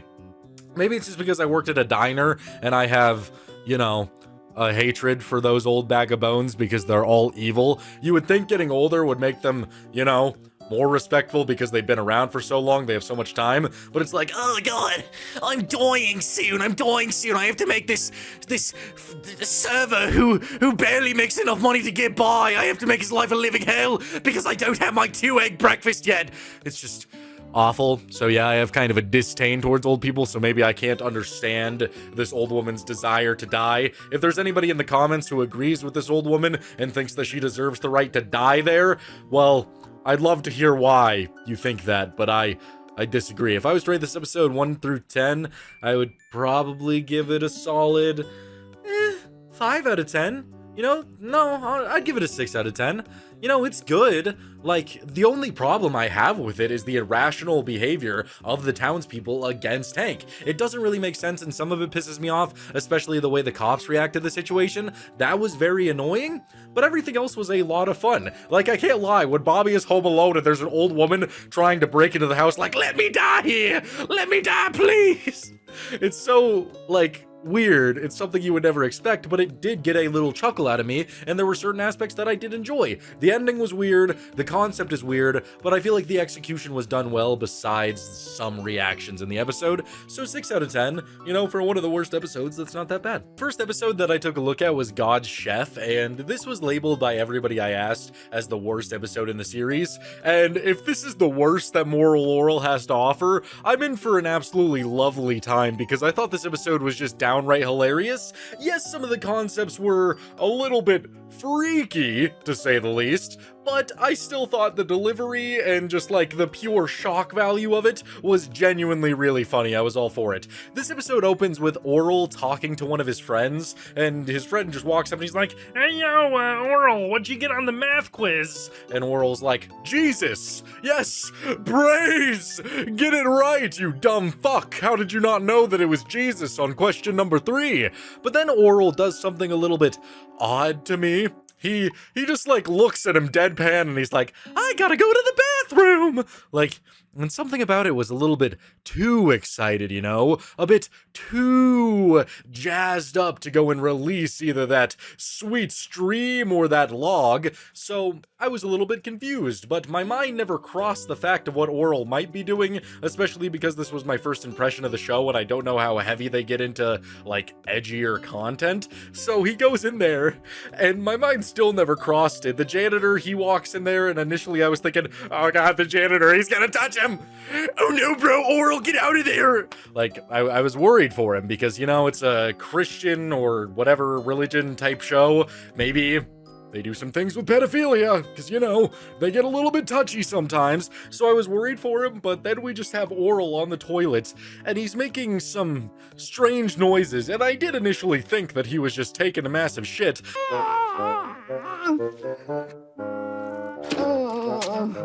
But I don't know what they told the voice actor here, and I'm assuming the voice actor's probably not an actual child, but if it was a child, god, this would just be so interesting. Like, hey, can you make sounds like you're shitting? And then the kid just starts going, you know, because that's what it sounds like. And I was like, dear lord, is there a tiny little like demon trying to just shove it out of you, just with clawing upwards inside of you, just like, give me it, I must feed. Like, that's the vibe I was getting from the noises he's making, and the janitor's listening to him and he's like, hey Orel, I think you need to eat some more fruit. And Orel's like, why? Because he's not peeing and he's not shitting. And so the janitor's really confused at why Orel's going, ah, ah. And so the janitor, I don't know why he would do this. What's wrong with you, you fucking weirdo? He just runs and he just bursts into the stall and he's just staring at Orel and he's like, oh my goodness! Because Orel was cranking his hog. Number 3? Jesus H. Rodriguez! Why? Why is this my first introduction to the show? I mean, I asked for this. I asked what episode should I watch to get the full picture of more Orel. I just didn't expect this little boy to be just cranking that thing right away. So he gets called to the principal's office, and the principal's reaction is really fucking funny because he's like, you weren't pissing, you weren't shitting, so you were, oh no. Like he's treating it like it's the worst thing in the planet, and he's trying to explain to Orel that it's awful, and I just love Orel's line delivery. I think it's hilarious because he's like, well, about a week ago I started and, you know, my entire world has changed. Do you know what happens to little boys who masturbate? Well, not until a week ago. But now, my whole world's opened up! And yeah, that sounds about right for when a young boy discovers that he could do certain things to his hog to make him, you know, oink. It's just a canon event in a young man's life. But still, it was really funny. The delivery is there. Like, it doesn't just have shock value humor like a lot of other shows that it's just hoping to make you laugh. It's the delivery and the shock of every single character in the show that's actually making it worse. So Orel has to have this conversation with the principal, and then he goes to the priest, and the priest gives him a big long speech about how, you know, it's worse than murder. It's worse than murder when you do that, because, you know, if you murder a person, it's not the same as, you know, splooging, because when you splooge, millions of people die. So you, Orel, are a fucking bastard. That's basically what they're saying to him. And so Orel, he's just like dead set on being able to do anything to bust. It's his ultimate goal in life. So he's asking the priest, well, how could I procreate, my good sir? How could I deliver my seed? And the priest is just kind of done with it. He doesn't want to answer that question. So Orel now has to try and figure this out all on his own. So he, God, it's just so bad. He's just so determined to find that sweet release. He goes home to his father, and it's just such a horrible way to describe it. Babies are made by God's chef, visiting ladies at night while they're asleep and injecting them with the delicious glaze from... Like, I don't know why you wouldn't just say the birds and the bees, you know, the stork. The stork brings the children. But no, he tells Orel this. Yeah, can you believe that? I've never heard such things in my life. The god's chef has to deliver the royal honey into the girl's...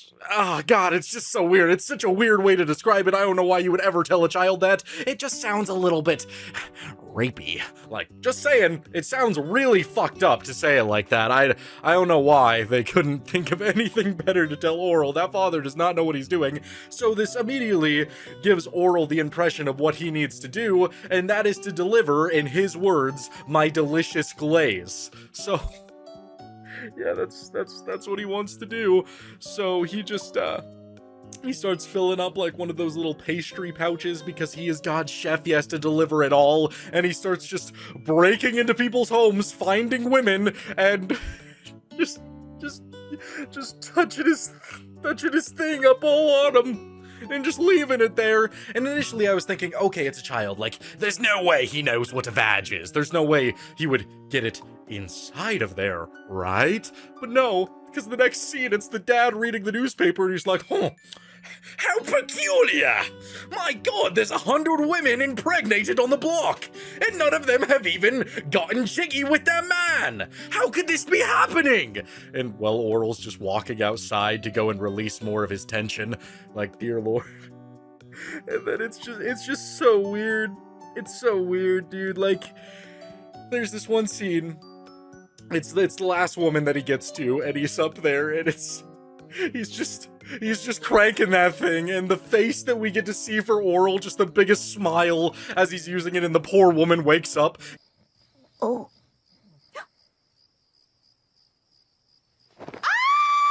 Can you imagine? You're just going to bed and you're like, ah, what a beautiful evening. Oh, I hope I dream about ponies and lovely things, you know? I feel so safe in my household. And you wake up to that face, just a young boy cranking on you. What are you gonna do? What are you gonna do? The only thing there is to do is to cry.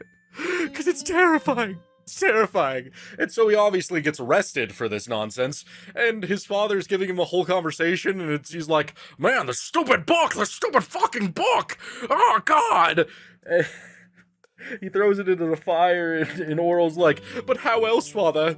Oh, please, Father, how else am I supposed to shoot my yummy contents into them? They loved my seed! And he describes to Orel about how it's just immoral to use anything to procreate, and then he has this entire speech and nonsensical talk about the missionary position and how it's very useful, and then I have to watch a little cutaway to Noah on Noah's Ark, and he was trying to stop all of the animals from procreating in such strange and heinous ways, so I have to watch two giraffes mount each other and just start, you know, doing the good old, like, giraffe all over them, getting that giraffe pussy. Horny, godless ways of some erotically charged animals on the Ark. Wow. Like, oh God. It's just something you never think you'd see. Like, going into Moral Orel, I was kind of expecting more just, like, religious propaganda, and that's kind of what it is. Like, it's making fun of that to the best of its capabilities.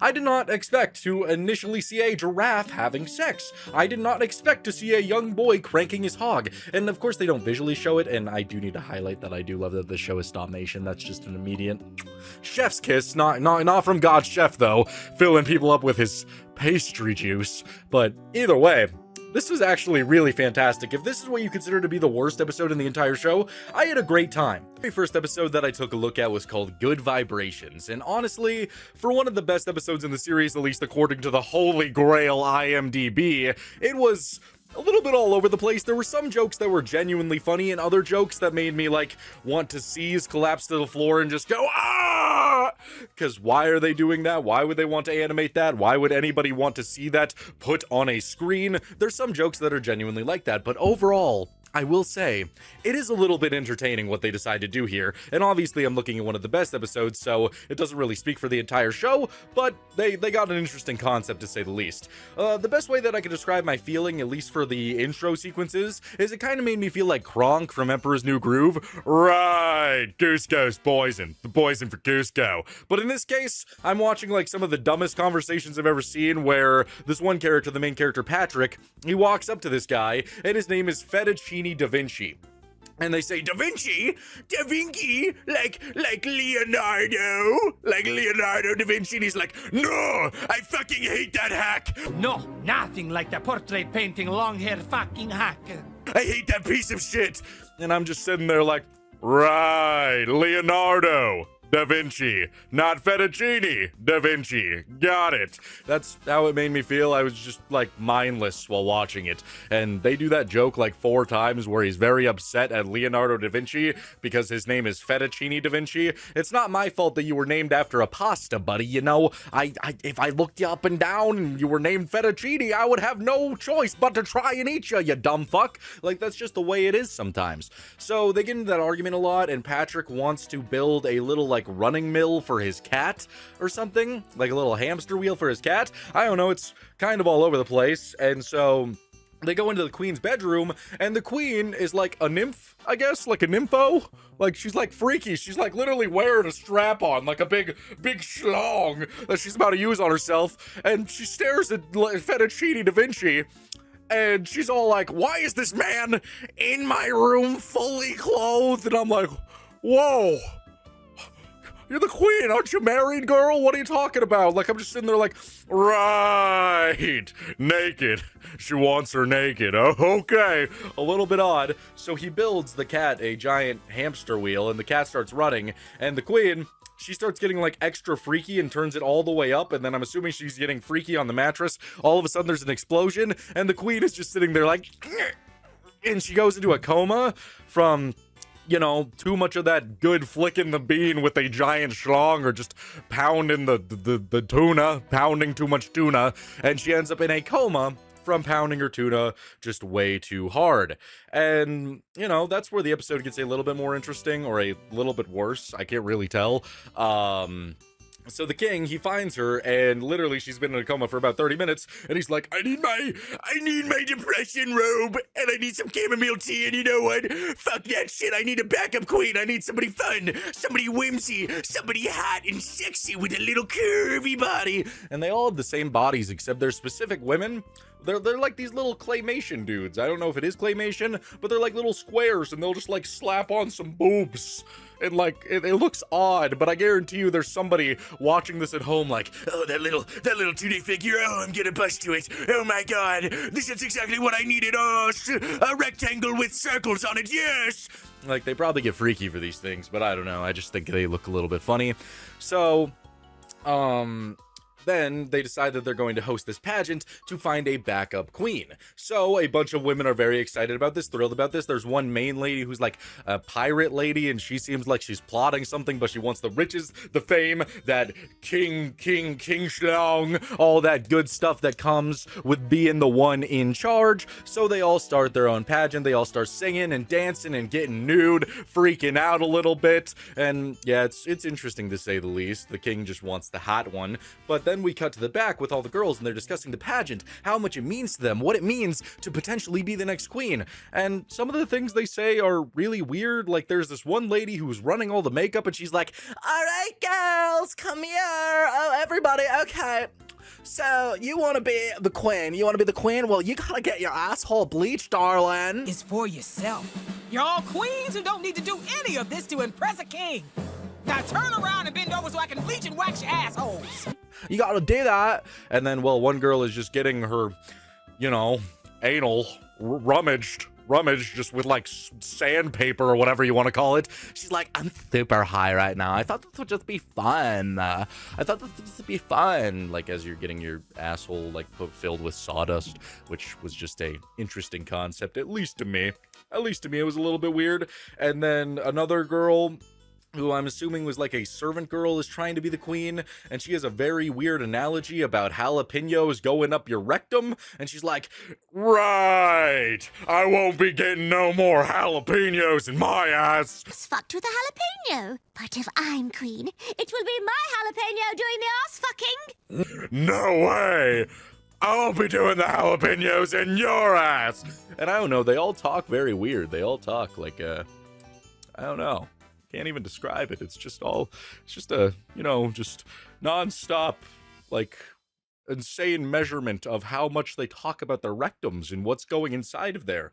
And it's just so odd that we put such a focus on that. That was like 2 minutes where it's just talking about, you know, the booty hole. And I wasn't really about it. Some of it was a little bit interesting. Some of it was, you know, I don't really want to watch this. And then they pulled off the biggest shocker of the night. Something to truly haunt your dreams. Something to make you question reality. We cut to Patrick, and he's trying to do everything that he possibly can to get his mom back. He's sitting there, and there's this guy, I don't know his name, but he's sitting there and he's like, all right, I'm gonna make sure that the queen, she can get all of her body excrement out of her body. I am the piss jockey. And I gotta tell you, son, I really like helping the queen do this. And I was like, please don't have a piss fetish. Please, just don't do something freaky with it. Don't do something freaky with it, please, Mr. Piss Jockey. I'm begging you. I'm pleading with you. Don't do something freaky with the queen's piss. And boy did he let me down, because he's like, well, I guess I'm not afraid. And he just started guzzling down an entire bowl of the queen's wonderful golden shower. It is fast. Oh, hell no! And I was just left in awe as to why this is happening to me, why any of this is happening to me. But, you know, they kind of redeemed themselves with the next scene, giving one of the funniest, like, kissing a princess jokes that I've ever seen. I'm sure this has happened in other shows or in other media, but it's the first time I've seen a joke like this, where they're like, okay, we got to get her out of coma, so they hire a handsome prince. And the prince walks in and he's like, oh, hello, my madam. Oh, come here, baby. Oh, I'm gonna give you a big old wet one. And he reaches in, he goes to give that wet, devilish, little smooch. And then he gets real close to her lips and he's like, I'm not falling for that. I'm not getting locked in legal trouble again. And Patrick, the son of the queen, is all like, what, you're not even gonna kiss her? What if it wakes her up? What are you doing? What are you doing? And he's like, I'm not falling for that again. Unconscious woman, no consent. Oh, fat chance. I respect you. I would very much like it if you woke up on your own time. And then he leaves, which I honestly thought was a pretty funny fucking joke. Like, that was pretty goddamn good. Like, I can't even lie, that was really funny. So then the 7 dwarfs come for some odd enough reason. They're there. And their entire joke was actually pretty funny because they're there to guard the queen while she's in a coma. Because, you know, the 7 dwarfs, they're like, they find this woman in a coma and they're like, oh, hi ho, we've got to guard her, you know. Oh, hang on, I need this for this. Hold up, hang on. Hi ho, we've got to guard the woman, you know. Oh, hi ho. You know, the dwarves just be like that. They gotta guard unconscious women. It's just what they love to do because they can't let nothing unconsensual happen. That wouldn't fly. And so Patrick asks the wonderful question that we were all wondering. Well, if you're here, who's guarding Snow White? And it cuts to the forest and Snow White is just getting mauled to death by a wolf. Snow White. Oh, don't worry about it. She's safe in her secure glass case. And that was actually pretty goddamn funny. That earns a knee slapper right there. That was some good comedy. I can't lie. So they made me watch a guy drink piss, which really made me want to just have a heart attack, like, on purpose. But then they just leveled up with some actually good jokes. And, you know, I kind of admire it. So, they then have the queen get electrocuted by Da Vinci, and she comes back. In the meantime, there's a lot of other stuff going on with the pageant. Like, there's one girl who's like, okay, that was probably really insensitive of me. I don't know. She was doing Mongolian throw singing, and it's actually really cool. I can't be a Mongolian throw singer. I don't know how. I could, no, I can't do it. But I really wanted to try. So, oh wait, the queen isn't back yet. I jumped the horse. I'm going ahead in the episode. Right before that, the guy who was drinking her piss, I guess it didn't taste enough. Perhaps she wasn't drinking enough apple juice, because he immediately goes from, oh yes, I need all of her excrement. Please, extra excrement, please. Oh yes. To, let's kill her. And he grabs a pillow and he's gonna shove it over her face and end her life. He has the pillow and Patrick stops her. And then that's when they get the idea to get Fettuccine Da Vinci to come back, and they do the same fettuccine joke where it's like, Fettuccine Da Vinci, what do you mean Leonardo? And he's like, no, I don't mean Leonardo. Because he freaks out, and I'm just sitting there once again, just feeling like Kronk, like, right. Fettuccine, not Da Vinci, because that joke is ultimately pointless, but hey, whatever, you gotta have a little bit of a gimmick in your life. So they decide to put like clasps, like car jumper cables on her nips, and she jumps up, perks up, and she now has the power of the holy lightning god, Raiden, Thor, whatever you want to call it. She is up, and now she wants to go and get revenge.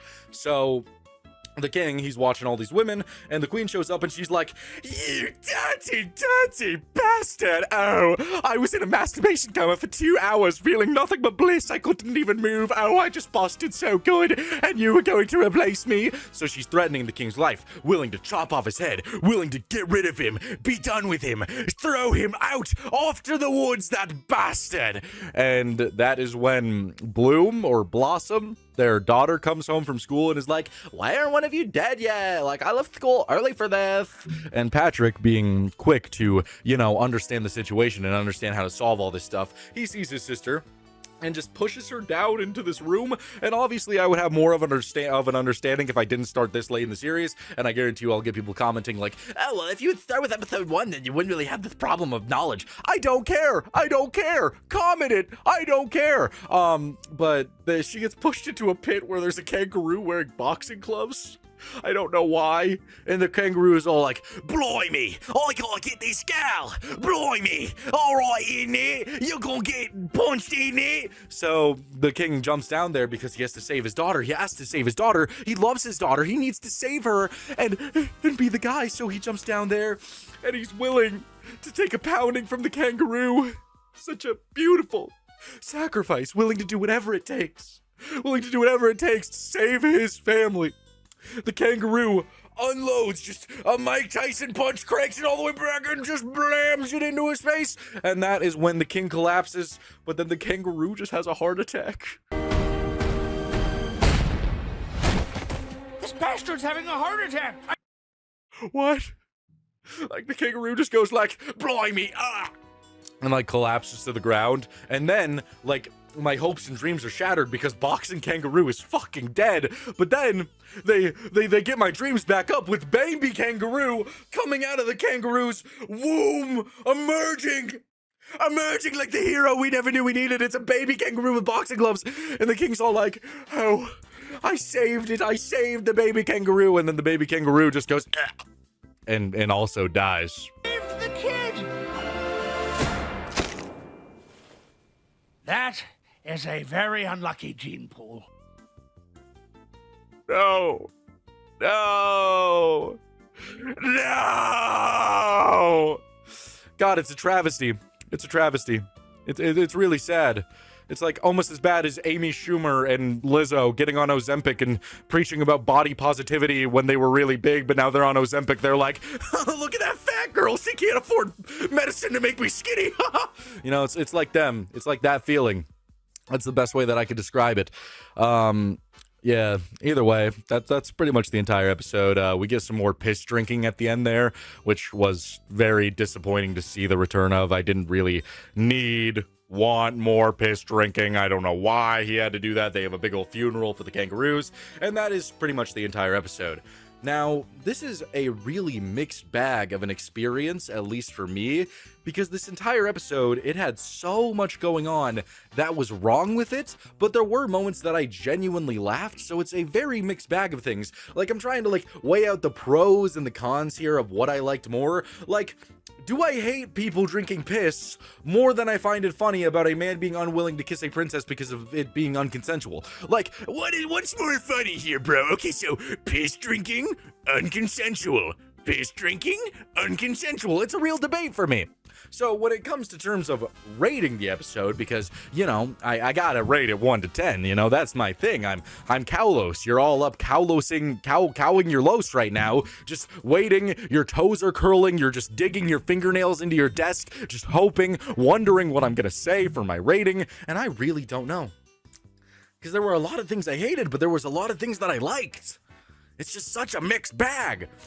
See, because like, if it was this mix, I would give it a 5 out of 10, but that just doesn't feel right, because a part of me wants to give it like an 8, and then a part of me also wants to give it a 3. So it's just a debate. I think I'm going to give it a 7. I think I'm going to give it a 7 out of 10. For all of its faults, it never glorifies anything. It paints the pageant girls when they're telling all of their really awful jokes as being very stupid. And it also paints him drinking the piss, no matter how disgusting that might be. And it's just for gross out humor. It also doesn't paint him in a good light there. It's very odd that he's drinking the divine golden shower. So, you know, take that as you will. But yeah, I'm going to go with a solid 7 out of 10 for this one.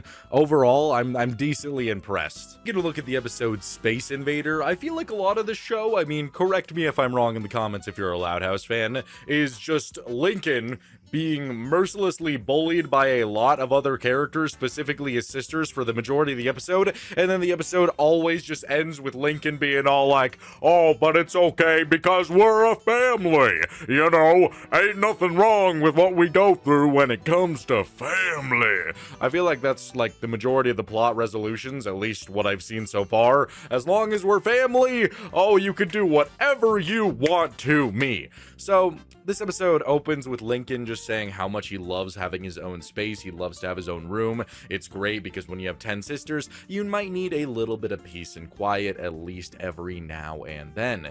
And then we cut to some of his sisters, that being Lucy and the goth sister. I don't know the goth sister's name, but Lucy they're all fighting and getting like angry at each other, and all the sisters are watching, and Lincoln comes over and is watching, and we get one of the most thrilling jokes I've ever seen, like genuinely something that made me want to stand up and start clapping, literally want to march my ass all the way to a comedy club and just show them this clip, because holy shit, this is just unbelievably hilarious, where one of the sisters is all like, I can't bear to watch this, luckily I don't have to, and she puts on cucumbers over her eyes, and she's like wearing like sleep stuff, and yay, that was so funny. That was so funny. So that fight happens, and then Lincoln goes to his room. He's about to have a nice, peaceful evening all to himself. Oh, it's going to be so exquisite. And then his sister Lucy shows up at the door knocking and is like, oh, please let me stay with you. Oh, I have a hernia. I have a hernia, and that goth bitch over there. Oh, she's just making it so hard. Please let me stay. Lincoln, oh, please. And so Lincoln, being the kind brother that he is, he lets her in to his own room, his private domicile, somewhere that he can stay and feel like himself, somewhere that he can enjoy his little bits of privacy, is now infiltrated by the one with the vag. It is a problem. She's now in there, and just immediately it's non-stop harassment. She is just touching all of his stuff, breaking his stuff, complaining that his room is lame as hell. Where's all the balls? Where is everything that she could possibly need to have a good time? There is none of that. She starts to wrestle him and beat him to a bloody fucking pulp, and he's just like, what is going on? I did this out of the kindness of my heart. You know? And he's just getting his ass beat. They lay down. She's throwing a tennis ball at the wall instead of going to bed because, I don't know, she's got mental issues. This helps me sleep. I don't think it does, Lucy. I don't think it does at all.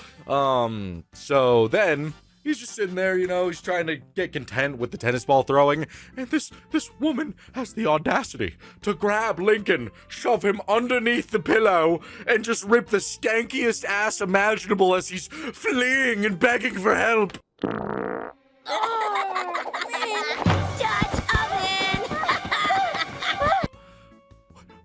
What's wrong with you? What's wrong with you? He didn't have to let you in there. Yeah, so he just gets bullied for a very long time, just gets stankied ass all over. So he tries to do a bunch of things that will get her to leave, you know? And first, he's like, okay, if she doesn't like the goth girl, then he's gonna try and be goth. So he gets all gothed up, and he's like,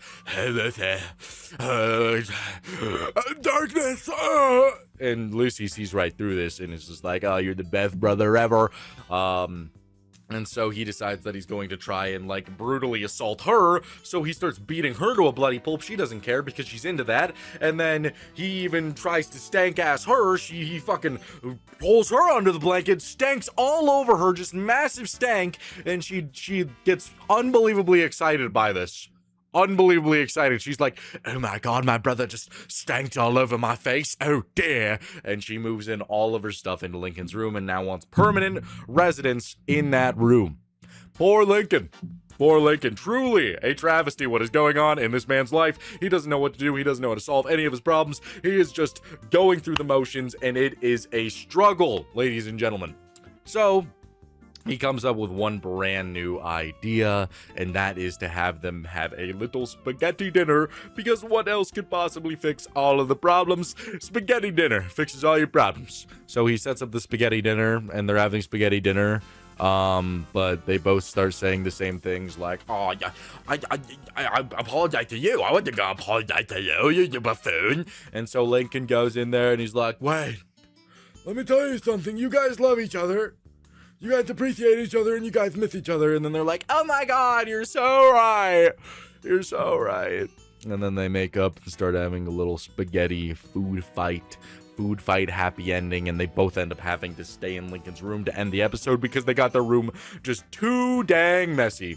And that's the entire episode, and it's definitely okay, I guess. I don't know. I think it's better than the fucking worst episode that I watched, but Does it do a whole lot that truly keeps me happy and invested? Not really. I mean, the beginning of it is literally just Lincoln getting harassed, and if you're into a poor child just getting beat up and then stanked all over, then you probably thought it was the funniest thing you've ever seen. If you're not that into that, then that's pretty much all the episode truly has to offer, is just, you know, getting stanked on, beating people up. I guess it's entertaining nonetheless, but either way, it's still boring at times and honestly just mid. If I was to rate this episode 1 to 10, I would give it a 5 out of 10.